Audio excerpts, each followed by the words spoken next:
From Studio 3 at Buzz TV, it's The Horse's Mouth with Tom McManus.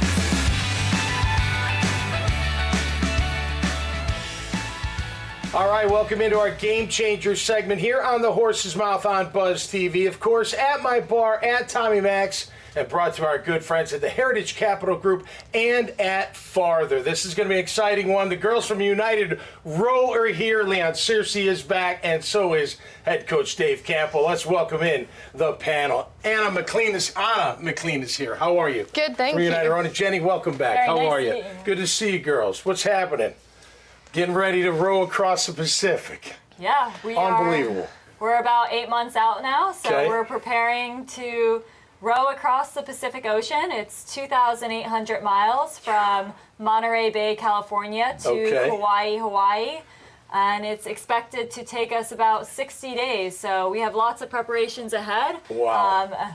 Before June 8th when we What depart. kind of training's going on right now? I'm sure you're not out on the water, right? You're waiting for your boat, but what are you guys doing? Well, this mostly? morning my wake-up call was Jenny saying, Anna, and it sounds like just life at sea, really. Every 2 hours I'm going to get used to that. That's right. But a lot of physical training just on land, and obviously, as you guys well know, mental preparation is key. Oh my gosh, Leon Searcy's back. Hey, big man. How you doing, bro? Could you row? I couldn't row any. I wouldn't want to row in a lake. No, bro. You know? I have trouble in a swimming pool. You talking about Oh my rowing? gosh, out there in the middle of the ocean. Exactly. No way in the world. Who has more endurance, do you think?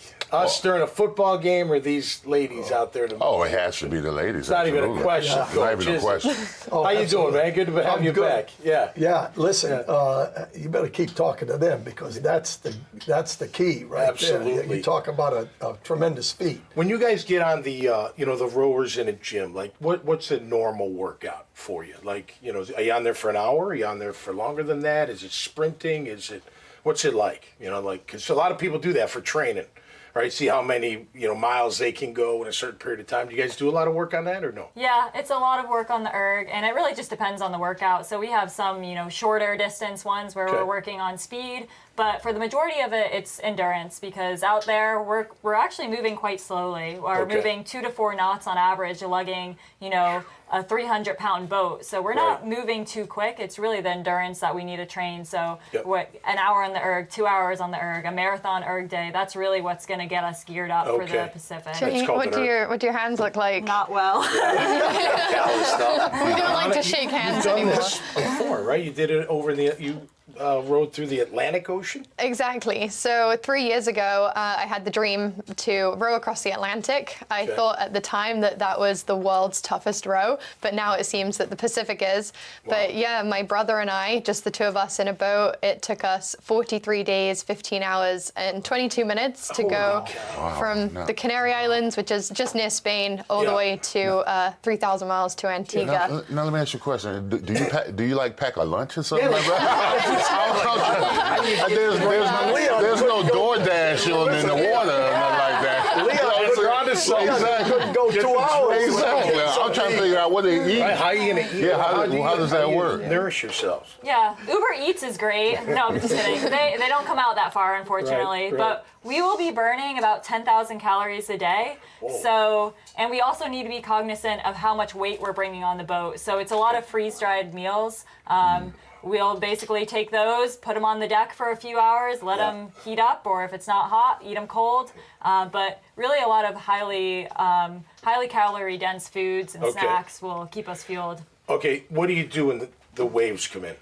Let's just say that never happens. Embrace them. But do you stop rowing, or do you shut it down and just weather the storm, so to speak, or how do you handle that? Exactly. So some of the waves out there, they're as high as apartment block buildings. So the next time you're walking down the street, instead of looking up and seeing someone in the window, think that could be a wave for us in the middle of the ocean. And they are absolutely huge.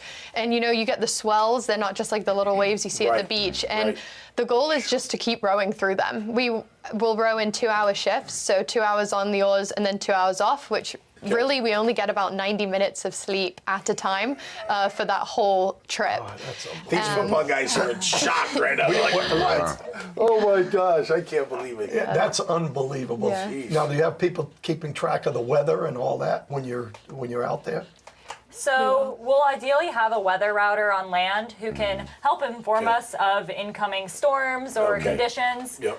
But really, when you're out there, you're the one experiencing it. So you're the one in control. They can tell you, a storm. It looks like it's storming there, but you might say, hey, it's sunny and sunshine. So really, we'll be adjusting as we go, and knowing how to deal with the conditions is definitely a huge factor in the race. Talk about the sights. Like you've already seen what you're expecting. I mean, the sunrise, the sunset when it's calm must just be unbelievable, right? Whales. I'm assuming you see some whales, maybe some other kind of wildlife. What do you remember from 3 years ago? On June 8th, we'll be leaving for Monterey Bay, California. So plenty of whales. We'll see sightings in the first 2 weeks, really, until about halfway.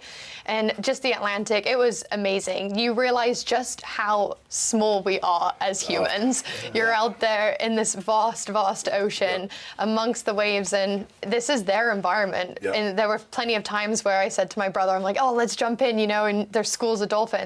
But then you see in the pitch dark nights the fluorescent glow, and you're like, oh, I'm a little unsettled because there's something out there that's bigger than me, and I don't know what it is. But you just have to keep rowing. All right, as we wrap towards the end of this segment, you guys need some more help raising money, right? We're going to help you out. How can people donate? What's the easiest and most efficient way for someone that's watching this show that wants to help you girls out? How can they do that? So you can check us out on our website. That's www.unitedrow.org. It has everything about the challenge. You'll be able to track us on there. It also has ways to donate and get involved. And all donations are definitely greatly appreciated, help ensure the safety and success of our row. We need to raise $208,000 just to get to the start line. So leave the rowing to us, and you guys can help with the fundraising. There you go. $208K. That's not too bad. That's not too bad. Well, best of luck. And it's for a cause. It's for charitable organization. Real quick, who's it for? So we are our own nonprofit, United Row Corp, and our mission is to propel the future of girls and women in sports, leadership, and education. Very cool. Well, best of luck. Thanks for coming on the show. Thanks for Start having rowing. us. I'm not. I get seasick, so I'm not. We thought 16-110s was tough. Yeah, exactly. We haven't figured that one out. No idea. 30-foot waves just rolling through them. Exactly. No big deal. All right. Thanks again, guys. Hey, make sure you check out all the great profiles here, especially the United Row. Hey, if you can give, please give and help them out. They're doing a great thing and for a great cause. And you can check everything out at iwannabuzz.com. Until next time, y'all stay safe, be cool out there. We'll see you right here on the Horse's Mouth. Cheers. The team at Heritage Capital Group is special because it's a collection of people across the spectrum. We have people who have been in the shoes of owners that are looking to buy and sell, and professionals that have executed transactions helping buy and sell companies for decades. I think when you talk to us, see what our experience is, see what our skills are, see the reach that we have, you'll be very happy with the recommendation.